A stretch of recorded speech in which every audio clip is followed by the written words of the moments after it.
मीरपुर नाम के शहर में तेजस अपनी पत्नी नीरू के साथ रहता था। पति पत्नी दोनों ही नौकरी करते थे। एक दिन तेजस गांव अपनी माँ के पास फोन करता है। हेलो, प्रणाम माँ। जीते रहो माँ। तुम दादी बनने वाली हो हैं?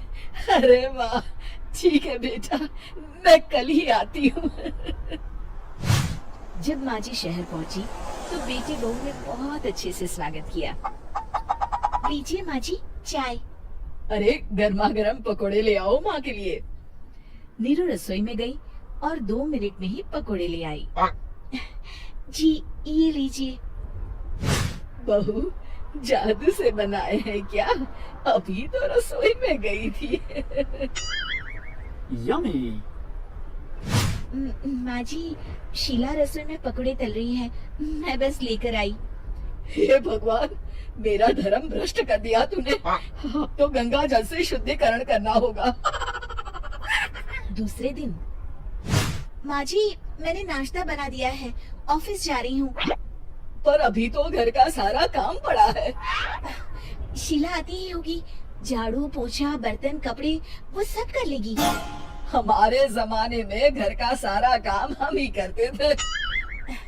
जी माँ जी, आप बहुत होशियार हैं, मैं घर ऑफिस दोनों नहीं संभाल पाती। तो जरूरत क्या है घर से बाहर जाकर चाकरी करने की?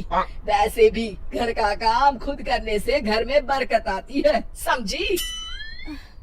पर माँ जी।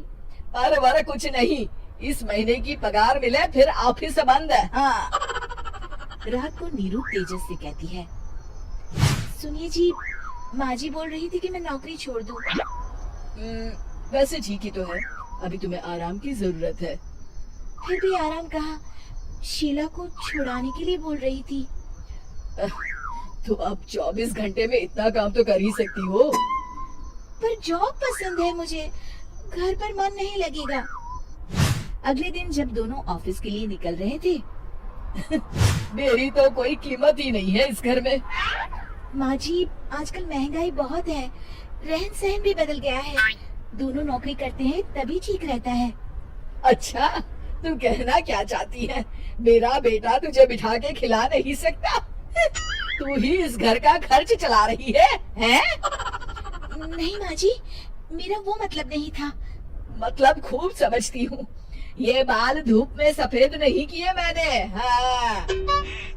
अब तो ये रोज का काम हो गया था। तेजस भी रोज की झिकझिक से परेशान हो गया था। एक दिन उसने कहा, नीरू, वैसे भी तुम्हें मैटरनिटी लीव मिलने वाली है, तो अभी से ही छुट्टी ले लो। पर क्या, मेरी सैलरी अच्छी खासी है। आखिर नीरू ने रिजाइन कर दिया। जब बच्चा हुआ तो घर में सब बहुत खुश हुए। कुछ दिनों बाद तेजस फाइल देख रहा था। क्या हुआ तेजस, कुछ परेशान लग रहे हो? अब हाँ, वो हमारी जितनी सेविंग्स थी वो तो हॉस्पिटल में और छठी के फंक्शन में खत्म हो गई है नीरू। और अभी वैसे मंदी चल रही है तो मैं बोल रही थी कल मुन्ना को हेपेटाइटिस का टीका लगवाना है। नीरू, क्या पोस्टपोन नहीं कर सकते? नहीं जी, बिल्कुल नहीं। अब तेजस को समझ में आ रहा था कि उससे गलती हुई है। पैसों की कमी का असर घर के माहौल पर भी पड़ रहा था। अगले दिन, बेटा मेरा चश्मा और ये दवाइयाँ ले आना, पर्चा देते हुए माँ जी ने कहा। जी। तेजस, मुन्ना के लिए दूध का डिब्बा और डायपर भी ले आना, और ये किराने के सामान की लिस्ट है, इसे भी लाना है। तेजस गुस्से में लिस्ट मरोड़कर फेंकता है और चिल्लाता है, पैसे क्या पेड़ पर उगते हैं? ये ले आना, वो ले आना। अरे पर ये जरूरत का सामान ही है। वो गुस्से में बिना कुछ कहे ऑफिस चला गया। अरे अरे लंच तो ले जाइए। नीरू दौड़कर डिब्बा पकड़ाती है। एक दिन खाना खाने के बाद, नीरू, अब तो मुन्ना कुछ बड़ा हो गया, तो अब तुम वापस ज्वाइन कर लो ना जॉब। पर इस रिसेशन में जॉब मिलना बहुत मुश्किल है। ट्राई तो करो। फिर मुन्ना? माँ जी है ना, और एक फुल टाइम मेड भी लगा लेंगे। पर माँ जी, उन्हें तो पसंद नहीं। तभी माँ जी वहाँ आ जाती है और प्यार से नीरू के सर पर हाथ फेरते हुए बोलती है, अब मेरी समझ में आ गया बहू, पहले के और अब के समय में अंतर है। तुम काम शुरू करो, मुन्ना की जिम्मेदारी मेरी। मेरी प्यारी माँ जी। ये कहकर नीरू उनके गले लग गई।